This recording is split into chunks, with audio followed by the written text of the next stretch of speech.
Ole Romeni terancam tidak bisa merumput hingga September tahun 2025 lantaran mendapat tackle keras di Piala Presiden pekan lalu. Pemain Oxford United yang juga merupakan bomber timnas Indonesia itu mengalami cedera saat Oxford menghadapi Arema FC. Tackle Paulinho Moxelin membuat Ole jatuh terguling-guling dan kesulitan berjalan. Beberapa jam setelah insiden di Stadion Sijalak Harupat, Ole memamerkan foto kakinya menggunakan ankle walker boot untuk melindungi cedera yang berada di area engkel kaki kanan. Manajer timnas Indonesia, Sumarji, menyatakan kondisi terkini pemain yang sudah mencetak 3 gol untuk skuad Garuda tersebut. Sumarji pun tidak yakin Ole bisa bermain membela Indonesia dalam FIFA Matchday yang berlangsung September. September saya belum yakin, mudah-mudahan Oktober bisa main, tutur Sumarji. Sumarji berharap Ole bisa main saat tim Merah Putih berlaga di fase keempat kualifikasi Piala Dunia 2026 yang berlangsung Oktober tahun 2025.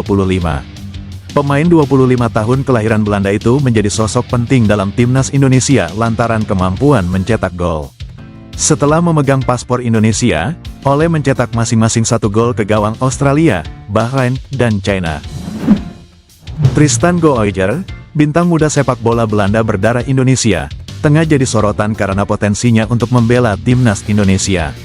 Namanya kian dikenal publik sejak meniti karir di Akademi Ajax, salah satu pusat pengembangan pemain muda terbaik di Eropa. Kini, ia dipinjamkan ke klub Eredivisie, PEC Zwolle, demi menambah pengalaman bermain.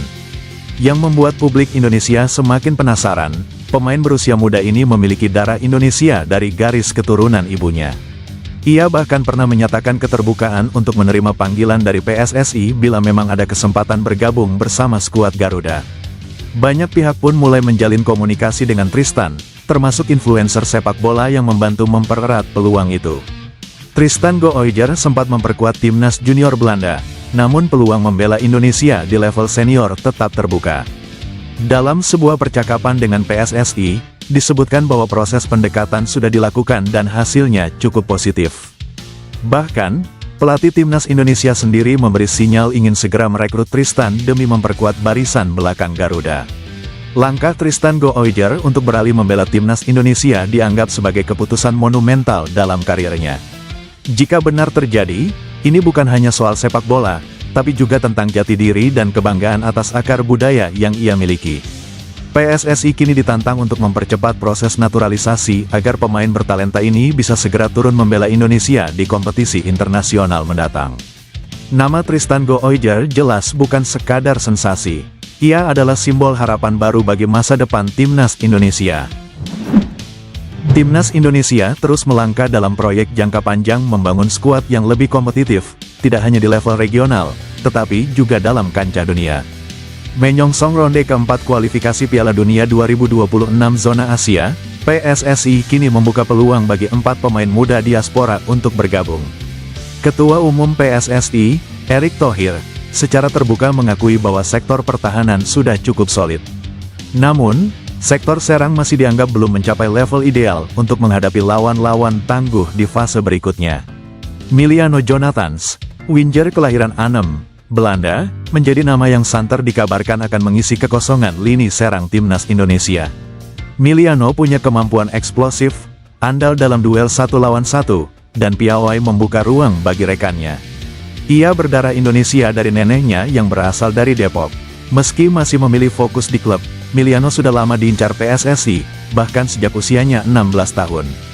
Ia adalah contoh klasik winger modern, fleksibel, kreatif, dan punya kemampuan menembus pertahanan lawan, persis yang dibutuhkan Garuda di sayap. Miliano tidak hanya menawarkan kualitas individu, tetapi juga membawa serta pengalaman bertumbuh dalam sistem sepak bola modern. Jika proses naturalisasi berjalan lancar, skuad Garuda akan punya lapisan kekuatan baru untuk menghadapi tantangan besar di ronde keempat kualifikasi Piala Dunia 2026. Jens Raven menggila dengan bikin 6 gol pada debutnya bersama timnas Indonesia U23. Penyerang kelahiran Belanda itu bikin takjub media Vietnam. Raven dipanggil ke timnas Indonesia U23 untuk ajang Piala AFF U23 2025. Pemain berusia 19 tahun itu langsung bikin gebrakan. Pemain anyar Bali United itu langsung memborong 6 gol di Stadion Utama Gelora Bung Karno, Senayan, Selasa. Raven menjadi aktor kunci Indonesia yang mencukur Brunei Darussalam 8-0 di laga grup A. Ketajaman Raven disorot media Vietnam. Tan Ninh menyebut ex-pemain Dordrecht itu tampil mengesankan. Menanggapi penantian, Jens Raven membuat kesan yang kuat pada hari pertandingan tim tuan rumah, tulis Tan Ninh. 6 gol ini membuat Raven langsung memimpin daftar top skor Piala AFF U23 2025. Ia melewati torehan Otto Bisong, yang sempat bikin 2 gol saat Filipina menekuk Malaysia 2-0. Jens Raven baru kali ini membela timnas Indonesia U23. Sebelumnya ia bermain di timnas U20, dan sempat menyumbang gelar Piala AFF U19 tahun lalu dengan bikin 4 gol di turnamen. Pelatih timnas Malaysia U23, Nafuzi Zain, menyampaikan permintaan maaf kepada publik usai timnya menelan kekalahan 0-2 dari Filipina pada laga perdana grup A Piala AFF U23 2025. Pertandingan tersebut digelar di Stadion Gelora Bung Karno, Selasa petang WIB. 2 gol dari penyerang Filipina, Otto Bisong, menjadi pembeda dalam duel ini. Hasil ini menjadi pukulan telak bagi Malaysia, yang sebelumnya difavoritkan untuk lolos dari fase grup. Dengan format turnamen yang hanya mengizinkan juara grup dan 1 runner-up terbaik melaju ke semifinal, peluang Harimau Muda kini semakin berat. Dalam sesi jumpa pers usai pertandingan, Nafuzi tidak menutupi kekecewaannya. Ia secara terbuka mengakui bahwa pertahanan timnya tampil kurang solid dan menjadi titik lemah yang dimanfaatkan lawan. Meski kecewa, Nafuzi tetap memberikan apresiasi terhadap semangat juang para pemain mudanya.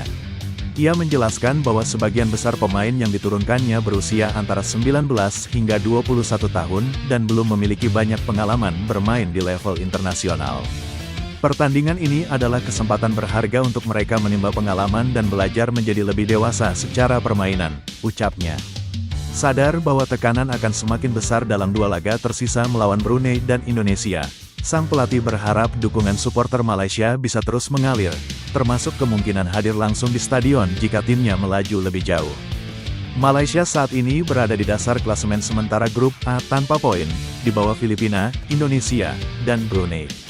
Hanya kemenangan besar di 2 laga tersisa yang bisa menjaga harapan mereka untuk lolos ke semifinal.